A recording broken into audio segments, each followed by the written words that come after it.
Oi, gente! Como é que vocês estão por aí nessa época de quarentena?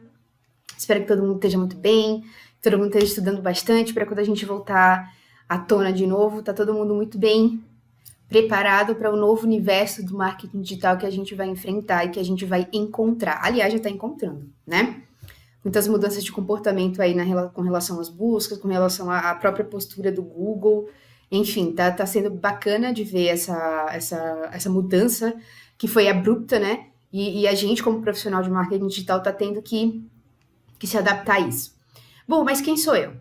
Eu sou a Carol Pérez, trabalho na Red Hog Digital, sou jornalista por formação, na verdade, mas nunca exerci a profissão, porque todo jornalista acha que vai ganhar dinheiro soltando furos na Folha de São Paulo, mas isso nunca aconteceu comigo, então o que eu fiz? Eu me frustrei e fui virar marqueteira. Mentira, zoeira. Na verdade, eu nunca trabalhei mesmo com jornalismo propriamente dito, porque eu sempre enveredei pro lado da assessoria de imprensa. Mas caí no universo do SEO, me apaixonei pelo mundo do link building, que tá ali, né? E hoje eu trabalho na Red Hog Digital. Além disso, dou aula de marketing digital na Belas Artes e tenho uma carreira de link builder há 11 anos, mais ou menos, aqui no Brasil. E estou aqui para a gente conversar um pouquinho justamente sobre isso. O que eu vou falar hoje? O que a gente vai falar hoje aqui? A gente vai conversar sobre o que é o link ideal.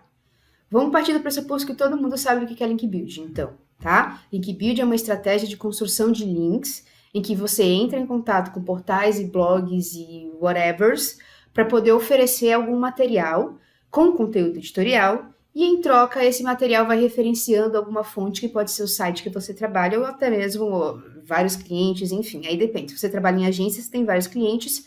Se você trabalha em house, você tem um cliente só. Beleza? Ok. Mas o que é o link ideal? Antes de mais nada, e para valer muito a pena, o link ideal tem que ter um conteúdo editorial muito bom. Porque se ele não tiver um conteúdo que seja bacana, que seja atrativo para a leitura, que o usuário ele se sinta impelido a consumir, aquele link não vai valer a pena. Vai ser só mais um link no meio do mundo, né? No mundo do Google. Então, acima de tudo, o conteúdo desse link ele tem que ser muito bom. Um outro ponto também temos que tomar bastante cuidado com a questão dos textos âncora. Os textos âncora, eles não podem ser exatos mais, então a gente tem que deixar o link cada vez mais fluido, inserido naquele conteúdo que a gente está publicando, seja ele um dash post, seja ele um infográfico, seja ele uma pesquisa, isso tem que acontecer, ok? Então esses dois pontos são essenciais. Terceiro ponto, link que gera tráfego de referência. O que é o tráfego de referência? Quando a gente tem um site que botou lá o nosso guest post, por exemplo, e aí nesse site tem um link apontando para o nosso site ou para o site do nosso cliente. O usuário foi, consumiu aquele conteúdo, de repente ele se sentiu impelido a clicar.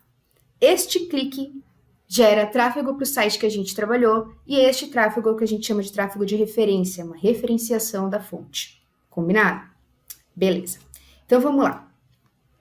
A gente não tem muitas métricas para trabalhar com link building, né? Porque antigamente a gente tinha um PageRank lá na década de 2000, finzinho dos anos 90, creio eu, mas o PageRank ele parou de ser divulgado para os webmasters. Então a gente tem, o PageRank ele ainda existe, mas ele não é mais atualizado para a gente. Então a gente ficou meio às cegas com relação à métrica de link building, até porque essa era a única, basicamente, que era usada. Então o que acontece? Várias ferramentas, elas foram criando as suas próprias métricas com base no comportamento do Google, no que elas analisavam. Então, hoje em dia, as principais métricas que a gente tem são utilizadas dentro do SEMrush. Então, ali a gente tem o índice de confiabilidade do site, ali a gente tem a quantidade de links que esse site tem, e as dicas que o SEMrush dá também são muito bacanas. Então, a gente usa bastante o SEMrush para poder trabalhar com métricas. Por quê? Porque como são métricas um pouco subjetivas, o nosso principal desafio é fazer com que a gente tire a ansiedade do cliente. E aí esse cliente pode ser você dentro de uma agência atendendo vários outros clientes, ou esse cliente pode ser o seu superior dentro de uma in-house. Então a gente tem que trabalhar tirando a ansiedade dessa pessoa. E como é que a gente faz isso? Mostrando dados das ferramentas, né? Olha, vai demorar um pouquinho, porque o trabalho de link building ele começa a surtir um efeito ali depois de 2, 3 meses que a gente vai fazendo. Isso se for bem feito. E se o site já não tiver um histórico de Black Hat antes, PBN, compra de links, excesso de troca, isso tudo vai prejudicando a confiabilidade do site, tá bom? Então, é importante que, para o link ser bom, ele não tenha a tag nofollow, o atributo nofollow, mesmo com, a gente teve uma atualização agora, então mesmo com o sponsor e o GC, é bacana que o link seja limpo. Mas se ele tiver que ser nofollow sponsor, não nofollow GC, ainda assim, com essa atualização do Google, a gente consegue ali um resquíciozinho de força, mas não tanto quanto se ele fosse um link limpo. Então, dentro desse processo, quanto mais a gente conseguir links follows, melhor. Outra coisa bacana, quando a gente publica um conteúdo, o blogueiro ou portal publica um conteúdo nosso, e nessa página as pessoas começam a interagir com comentários. Então, gostei, não gostei, achei bacana, não concordo.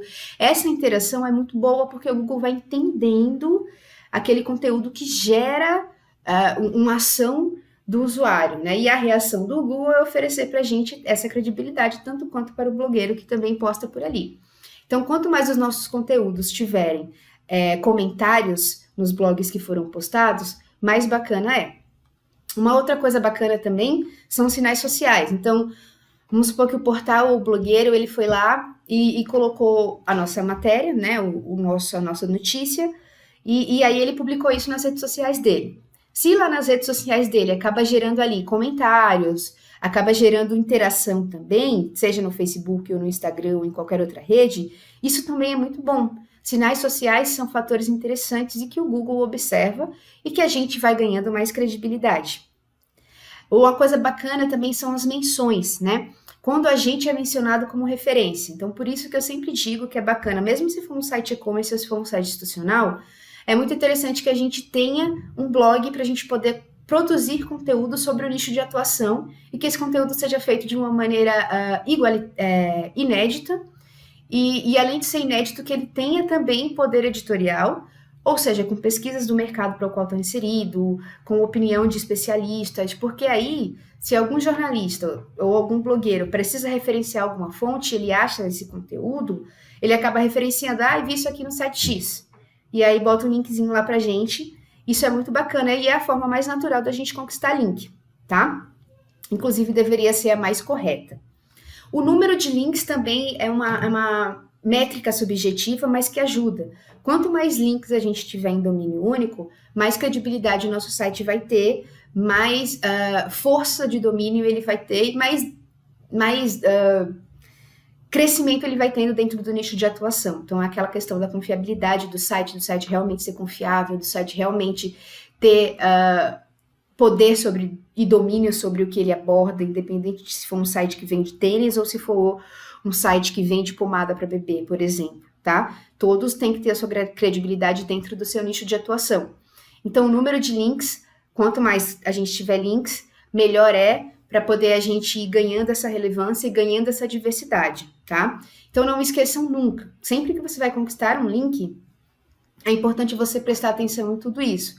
Esse portal tem Facebook? Não tem? Tem Instagram? Não tem? Como que é? As pessoas costumam comentar, porque quanto mais qualidades você for tendo para aquele link, mais forte ele vai ficando. Ou seja, ele não precisa só estar muito bem escrito e o anchor text está certo. Não, ele tem que estar muito bem escrito, o anchor text tem que estar certo, tem que estar num blog legal, que gere conteúdo para o usuário, que atraia tráfego de referência, que tenha sinais sociais, e aí a gente fecha o pacote com o suprassumo do link que, se você conquista um link que você tem tudo isso, o que acontece? Você vai ganhando cada vez mais aí ao longo desse processo, né? Então, era isso que eu queria dizer para vocês, tá? O link building, ele é uma ciência inexata, porque ele é muito mais comunicação do que parte técnica. A gente olha bastante a parte técnica junto com ferramentas como a SEMrush, por exemplo, que ajudam a gente a entender um pouco sobre a confiabilidade do site, sobre como é que está o site com relação a links. Mas a gente tem também a questão da comunicação, né? Todo link builder ele tem que ser, acima de tudo, um bom comunicador. Porque senão ele não vai ter ali criar aquela parceria com o blogueiro, que é importante hoje em dia, criar aquela coisa de, cara, vamos tomar uma cerveja. Isso aí é como se fosse uma assessoria de imprensa digital comum, tá? Então, é bacana também a gente colocar isso na cabeça que o trabalho de link building unido com o trabalho de assessoria de imprensa só tende a dar certo. Não existe ninguém querendo usurpar o trabalho do outro. Já vi muitas assessorias de imprensa pensando isso ou agindo dessa maneira. E não. O conteúdo institucional unido com o conteúdo linkável é muito melhor para o cliente ou então para uma empresa e todo mundo só tende a ganhar, tá bom? Então eu espero que vocês encontrem muitos links ideais para vocês por aí, que dê tudo certo e que a gente possa continuar conversando depois de pandemia e possa sair para beber e aí todo mundo vai ficar feliz. Pronto. Boa tarde, beijinho para todo mundo.